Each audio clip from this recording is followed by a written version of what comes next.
I don't know who needs to hear this, but if you are in a toxic dynamic and confused, feeling confused about it as to whether you should walk away or you should stay a little longer and try a little longer, maybe this episode can help you get on one side of the fence.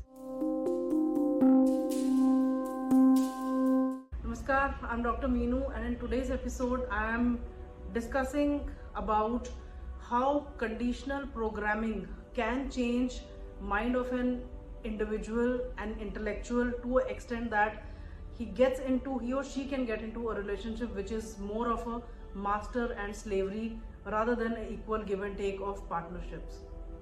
Well, narcissist has the ability to work on your brain, and unfortunately the most horrendous consequence of being in a narcissistic relationship is much before you know it, you lose your sense of identity, you lose your sense of taking decisions, you lose your own reality. The I am that we are, it completely gets lost. You become something that you are not, an inauthentic version of yourself. How? We'll see in today's episode. If you're liking the content, please hit like and subscribe button. It helps the channel reach out to maximum audiences. So when we talk about narcissism, yes, the relationships are crazy making. Especially if you are enmeshed in a relationship with a narcissist, chances are that the relationship will always begin with a lot of love bombing, making you feel as if this is a soulmate connection you have established, not knowing that you are in for a roller coaster ride. And till the time you come out of it completely, you will not know that there is something wrong which is happening, and the wrong is not you, the wrong is the other person who has some mental disorder and is making you crazy. The problem with narcissistic relationships is that the person always likes to be in control of every decision making, and to find this control, the narcissist will make all the efforts to manipulate situations. Cheating, lying, deception, all that is very normal for narcissist. And then the problem of boredom, which very soon comes, just like as a child, he plays with toys for a few days, few months, and then the boredom comes, he needs new supplies at every stage. The problem is in his mind, but that crazy making which is there in his mind is transmuted towards the person who's closely enmeshed into the relationship. Now what happens is, when the relationship starts with a lot of love bombing, the person, I really don't care if you are very intellectual, if you have a lot of fancy degrees, you have acquired a good position, you are doctor, engineer, you are a professional consultant, whatever you are.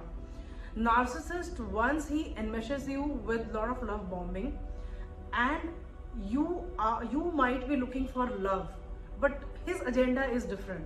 His agenda is not love. He doesn't know love, he doesn't know empathy, he has no idea what these feelings are. So when you are getting enmeshed into a relationship with narcissist, you are looking at something else and narcissist is looking for something else.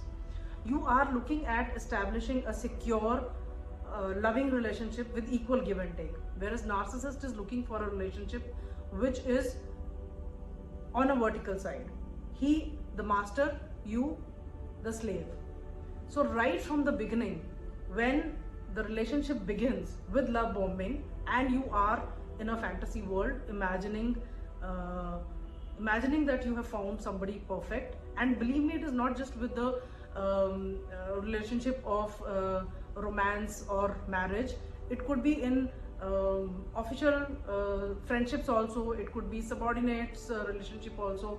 I mean, it could be any setup, but the basic fundamental truth about narcissistic relationship is that in his heart of hearts, he is looking for a position of dominance, that he is in power and then people are below him. And God forbid if this relationship happens to be a marital relationship, the person who's enmeshed is completely screwed. So now when the love bombing stage gradually withers off, and narcissist wants to detach himself from the, because he's either bored or he's found some other supply, he's found new people, and in any case, if it is a marriage and he wants a long-term relation with the supply or the person, in that case, once he detaches, he starts devaluing, and in the devaluing phase, the person will be suddenly subjected to two kind of treatments. One is silent treatment and another is verbal abuses. So anything that the person or the spouse says will be dismissed. The opinions of the spouse will not matter. She will gradually have to accept that there is somebody who's in charge, and she has no right to express her opinion, express her ideas, which gradually then shifts towards not giving the permission to express her needs, her desires, or anything which probably her demands are. So the relationship which starts as a horizontal relationship gradually shifts towards mastery and slavery. Now, how it shifts in mastery and slavery mode is the theory of conditioning, the theory of learning conditioning, which is being used, which is being adopted to study the behavior of rats and dogs, so as to see as to in organizational settings how these human beings, how we can be trained and groomed to become better employees.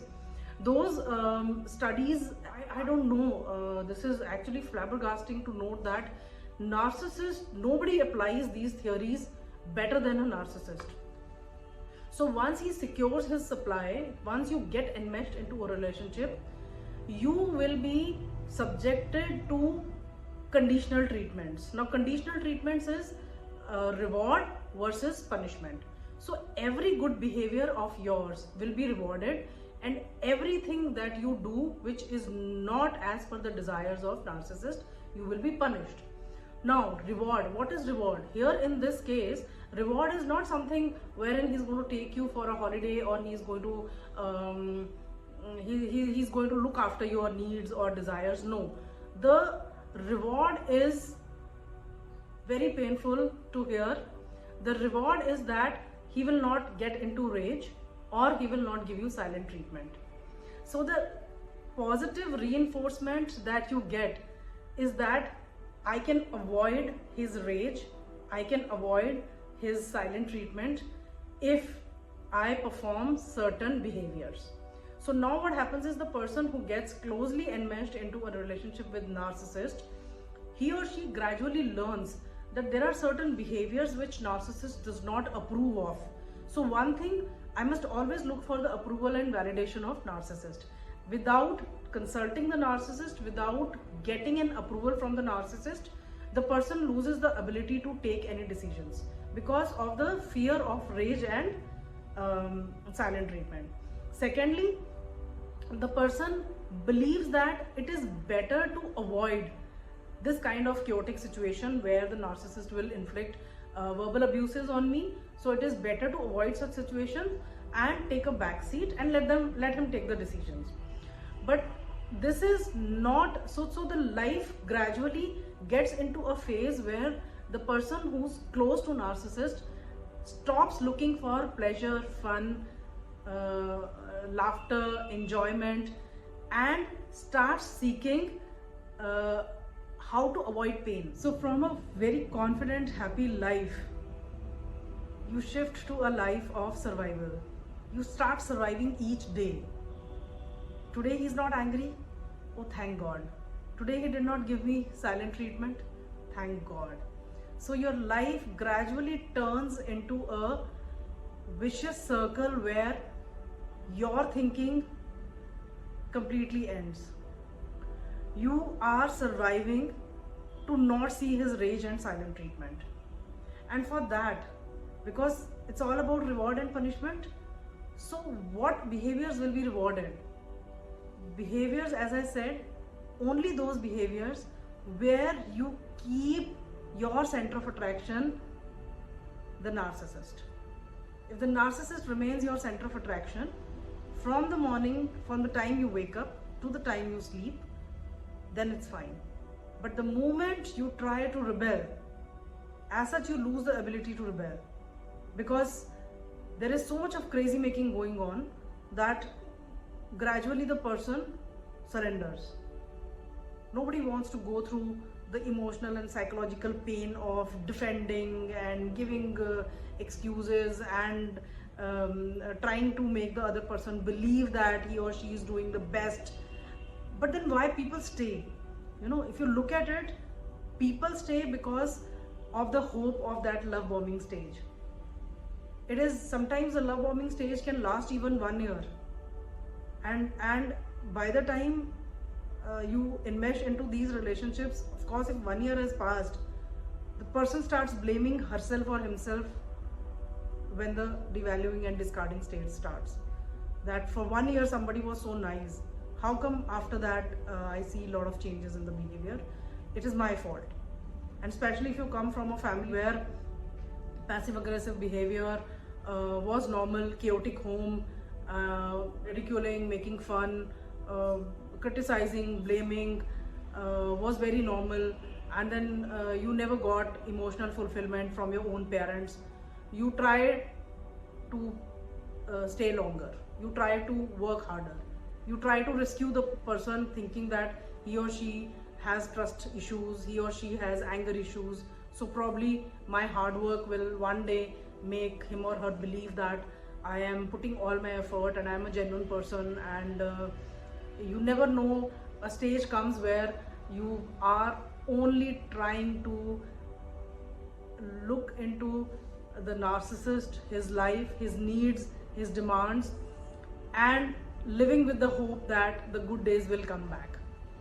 And then in addition, there is other crazy making which is going on, which is dismissing your thoughts, your opinions, which is using flying monkeys to find out what you're doing, keeping an eye on you, stalking you at times, so much so stalking you in the office. And what happens is, when somebody who's not talking to you for months in home suddenly shows up in your office, you feel very excited because your brain has been conditioned that you are unworthy of his attention. Now at home somebody is not talking, and in the office when somebody shows up, you feel so happy. Oh my god, he still cares, that is the reason he's come. But no, he's simply stalking you, trying to find out what you're up to. Are just like him, the way he has found some supply, are you also finding some supply? Now, in addition to flying monkeys, stalking, trying to dig into your current life and situation, he also has started smear campaign. He'll try to drop hints about your negative, about your behavior negatively, very subtle, in a very subtle manner, as to how wrong you are. He'll dig out some few things which he thinks that can make other people believe that you are on the wrong side. Then apart from this, there is isolation. There's a very strong strategy that he uses, is isolating you from your friends, colleagues, from your relatives. Very, very cunningly, he'll again try to convince you that he doesn't like particular friends, particular relatives. Basically, the intent is to isolate you from all these support systems, so that you do not have people to talk to. You cannot have fun on your own. You cannot have a life of your own, and everything revolves around narcissist. So that crazy making is again going on, apart from the treatment of reward versus punishment. And it takes decades to actually see the problem, where it is coming from. Now, through this episode, I am just trying to tell you that we have a beautiful life, and as I said, even intellectuals can fall prey to this mind game. And I only want you to understand that there are predators kind personalities available all around us. It is just that if we have the life skills to identify that these are predator personalities, we would have more maturity to see the red flags and distance ourselves from these. Now, in some cases, it takes, as I said, it takes decades to identify that there is a predator personality and you have enmeshed yourself in a relationship, but it is never too late. For me, I somehow feel that it is, we all deserve a life of being nurtured, purely nurtured, and even if not nurtured, at least have a life of pure joy. Anything below that, any vibration below that is not human vibration, I believe.